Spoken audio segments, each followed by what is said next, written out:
Tidak bisa ngaji Quran. Makanya jadi manusia itu harus wajibnya itu bukan masalah bisanya, wajibnya itu adalah ikhtiarnya. Yang tidak tahu harus tanya sama yang tahu. Kalau sudah dikasih tahu harus percaya. Gitu. Sudah dikasih tahu lakukan. Gitu. Tapi tidak tahu kalau menang saja itu nanti tidak punya ilmu ke sana. Baik. Nah, alhamdulillah. Saya di sini ada yang memberikan ayat. Lawan jalan apa? Itu sama. Itu 100.000. Tapi lama juga sampai saya bertanya. Lama juga saya sampai dikasih sembuh begini. Itu sampai anak itu anak saya saja ini yang perempuan. Saya kebagian kan bapak seperti dulu lagi, gemuk lagi. Karena saya habis ini tinggal kulit sama tulang. Sampai coba keluarga cerita begitu. Saya amalkan itu serah diri kepada Allah Subhanahu wa taala. Begitu baca bukan begitu langsung saya sembuh, masih lama. Kita masih punya pikiran kepada Allah. Masih ada salah apa ini, Allah masih belum memberi kesembuhan. Sudah baca itu kayaknya sudah bosan. Tapi kata Allah jangan bosan-bosan, lanjut saja. Kita lanjut. Pelan-pelan alhamdulillah kita mulai rendah. Itu adalah tanda kebesaran Allah. Siapa sebagai hambanya yang minta kepada kami akan memberinya. Tapi bukan minta uang dikasih uang, bukan minta sembuh langsung dikasih sembuh. Allah yang maha tahu. Dilihat dulu dosanya kah apanya, takdirnya kah. Kalau dosanya masih terlalu besar, dikurangin dulu dosanya. Jangan dulu dikasih sembuh kata Allah kepada Pak. Kurangin dulu dosanya. Sudah kurang dosanya, masih minta. Lihat takdirnya. Oh, ini akan ketabrak motor pokoknya minggu depan. Selamatkan itu balainya. Itu, tapi kita tidak merasa dikabul oleh Allah ya mah ya. Capek, kebanyakan yang berdoa, tapi tidak dapat perasaannya padahal dosa terlalu numpuk. Makanya jangan bosan-bosan. Kata Allah itu tidak boleh putus asa. Betul Mak? Makanya kata Rasulullah SAW, kita harus ingat kepada mati dan harus sering menengok ke alam kubur. Apa nanti yang akan dibawa ke alam kubur menghadapi Allah? Ya Mak? Dan dengan siapa kita di alam kubur? Sendiri. Itu. Kira-kira berani sendiri? Berani enggak berani. Itu Mak. Karena kita terpaksa. Bukan tidak mau kita ke dunia lagi. Padahal itu si mayit itu sampai menangis. Menurut sakaulnya ada cerita Mak, bahwa nanti itu kita mati itu, ini dari sejarah mati saja ya, tidak dibahas semua saya. Dari sejarah mati sudah masuk dalam kubur ini, belum sebelumnya ini. Masuk di dalam kubur itu ruh itu akan dimasukkan lagi ke dalam jasad kita secara normal, biasa, sehat, tanpa ada sakit suatu apapun. Coba nanti itu dalam kubur. Apa Allah mempunyai begitu? Karena membuktikan bahwa adanya alam kubur. Karena kebanyakan manusia itu tidak ingat kepada alam kubur yang akan kita datangi. Apalagi seperti kita masa-masa ya, tidak akan lama lagi. Kita ini yang sudah Tuhan tidak akan lama lagi akan memasuki dunia nanti dimasukkan akan bangun kita. Akan bangun, buka mata dan akan bertanya kepada diri sendiri, di mana ini saya ada di mana? Kok keadaan gelap gulita? Namanya di dalam kubur, di dalam tanah, tidak bawa lampu. kabulkan. Ya Allah, ini saya ada di mana? Dan sampai kita mau bangun, itulah kita kesini kok ada tanah, kesini ada papa. Nah itu baru ingat kepada alam kubur. Sudah di situ tertidur di alam kubur. Sebelum dikubur itu jarang orang ingat ke alam kubur yang kita akan datang, yang kita akan alami. Cuma ya, termasuk saya juga banyak lupanya ke dalam kubur ya, banyak lupanya. Padahal akan terjadi seperti itu. Akan bangun nanti itu, mau bangun tidak bisa, dan rasa dingin. Baru ingat kepada mati. Oh ini yang dinamakan mati kan? Oh ini yang dikatakan alam kubur kan? Menurut dirinya sendiri, karena tidak ada siapa-siapa di situ. Amal kita belum datang semuanya. Karena Allah sengaja membuktikan bahwa adanya alam kubur, karena manusia-manusia yang ada di dalam yang masih hidup itu jarang sekali yang ingat kepada alam kubur atau menengok ke alam kubur. Hanya tahunya ngantar jenazah saja. Kira dirinya tidak kegiliran. Betul, Mak? Di situ baru kalau sudah ingat mati bahwa diri itu bahwa oh ini yang dikatakan, oh ini yang dikatakan alam kubur, yang baru itu datang yang disebut suatu penyesalan yang tidak pernah di dunia ini selama hidup menyesal seperti nanti di alam kubur. Apa yang jadi penyesalan? Karena kita ingat, dikasih ingat untuk keluarga. Ya Allah, kalau begini saya tolong kembalikan lagi ke dunia. Satu hari saja saya akan ibadah kepada Engkau ya Allah. Akan ibadah. Saking menyesalnya. Tapi kata Allah sudah tutup pintu tobat. Kenapa waktu sehat saya kasih sehat di dunia, kata Allah. Waktu kami kasih kesempatan hidup di dunia tidak dipakai ibadah kepada kami, malah dipakai sombong kepada kami dan tidak ingat kepada kami.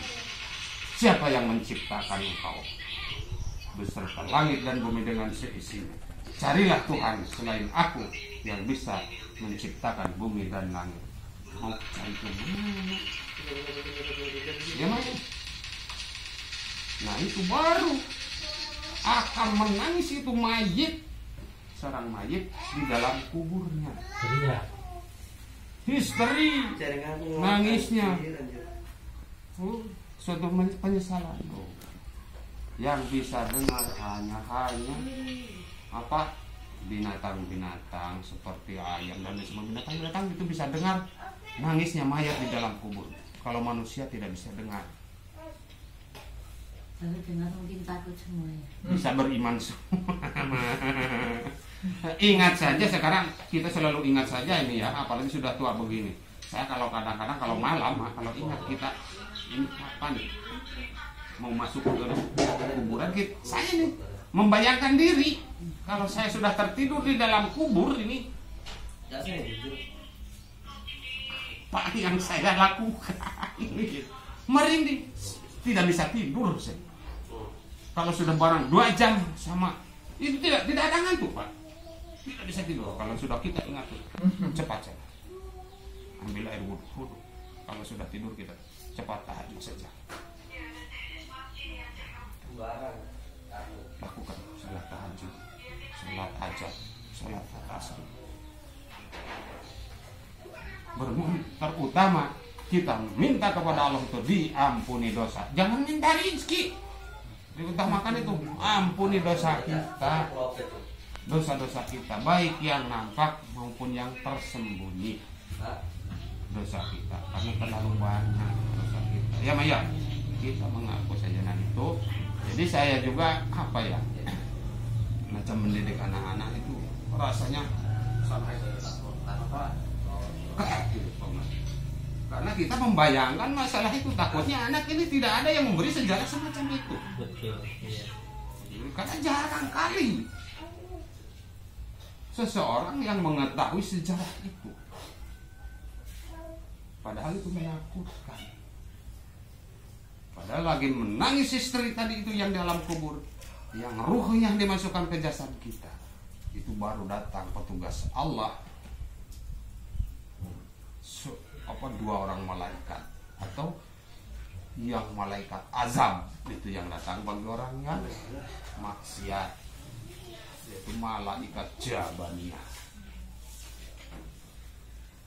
Malaikat Jabaniyah itu yang membawa gondawa yang nyala dengan api, dan dari mulut keluar api juga. Suaranya 7 kali lipat petir di zaman sekarang. Satu kali saja kita sampai kaget ya. Satu kali suara petir, ini 7 kali lipat suara malaikat Jabaniyah. Mau kencengan lagi. Kencengan. Sesudah malaikat Jabaniyah baru itu dari apa? Oh, ini orang tidak pernah sholat, tidak sholat. Itu diserahkan kepada ular Suzuala Akro yang memukul. Satu pukulan 7 sikut nancap ke dalam, masuk di tangan, congkel lagi pakai. Mati enggak? Enggak, Mak. Biarpun kita dipukul sampai hancur, tidak mati, sakit yang ada. Itu pukul terus sampai nanti di hari kiamat baru berhenti. Kaget semua kalau sih kiamat. Kiamat besar ya, kiamat kubro, kiamat kubro itu ya. Kalau kiamat sugro yang kiamat kecil kan sudah banyak terjadi sekarang. Kalau bagi orang-orang yang pernah kiamat sugro seperti orang-orang Aceh ya, ya, itu yang kena tsunami, itu yang mati itu merasanya dia itu kiamat, gitu, karena mati, karena cerita ini air laut ini di atas rumah, ngejar orang. Itu sama dengan kan biarpun kita di kiamat ini, oh ya sudah banyak ribuan orang yang mati.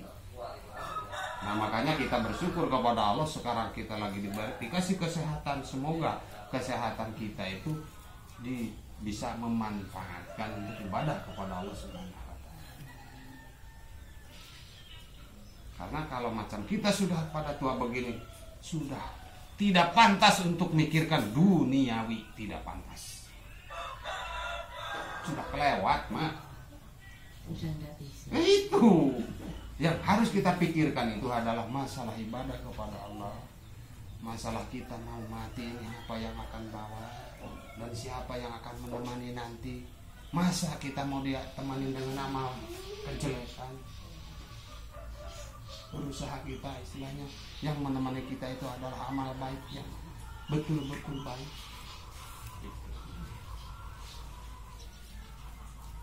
Semuanya itu manusia itu belajar, tidak ada yang sempurna, belajar semua. Karena tempat salah dan benar adalah adanya di manusia. Tempat benar selamanya adalah malaikatnya Allah. Tempat salah selamanya adalah setan dan iblis. Salah terus setan dan iblis semua tidak pernah benar. Malaikat benar terus, manusia salah dan benar, itu pekerjaan manusia. Nah kita boleh berbuat salah tapi bertobat kepada Allah, minta ampun kepada Allah. Semua itu punya dosa, tapi kita harus sering bertobat, mohon ampun kepada Allah, apalagi kita sudah tua begini. Karena ya emak juga lebih jauh pengalamannya masalah kehidupan di dunia ini. Ya Maya, itu bisa karena yang tahu hanya diri emak sama Allah, atau diri masing-masing seperti saya, diri saya hanya saya sama Allah. Banyak ibadah dan banyak maksiatnya itu selama saya hidup itu. Emak tidak akan tahu akhlak saya dulu. Padahal saya tukang tempeleng, tukang semua, tukang dan lain sebagainya. Nah mudah-mudahan kita selalu dikasih hidayah sama Allah untuk kita berbuat baik. Dan semoga Allah selalu memberi kesempatan Allah Subhanahu wa Ta'ala kepada kita ini bisa memanfaatkan waktu ini, umur kita, sisanya ini sisa. Mama sudah bonus ini. Karena Rasulullah sudah bonus, sudah dikasih bonus umur Bonusnya udah banyak. banyak bonusnya. Sudah melebihi Rasul. 83 tahun. Rasul hanya 63 tahun ya Pak. 63. Tapi emak sudah hampir 80 Pak. 83. Sudah 83 tahun. Woi, ini sudah istimewa. Allah ini sudah baik betul kepada emak. Sekarang emak masih ada, masih sehat. Tinggal emak nerimanya. 20 Tinggal tahun. emak bersyukurnya. Dan emak mohon ampun kepada Allah supaya sisa waktu ini, sisa umur emak ini bisa bermanfaat. Amin. Begitu ya Mak. Kita sama-sama sudah wajib kita saling mengingatkan. Ya Mak ya. Kita sesama umat muslim. Mungkin begitu Mak. Itu sepengetahuan saya. Belum selesai ini masalah apa risalah mati ini belum selesai ya, belum ke alam asar ini. Masih panjang. Baru alam kubur masih panjang. Kalau Mas sanggup bayar ini 1 malam tidak cukup. Saya menjelaskan ini, tapi kalau tidak dibayar saya capek. Begitu ya. Oke, begitu aja.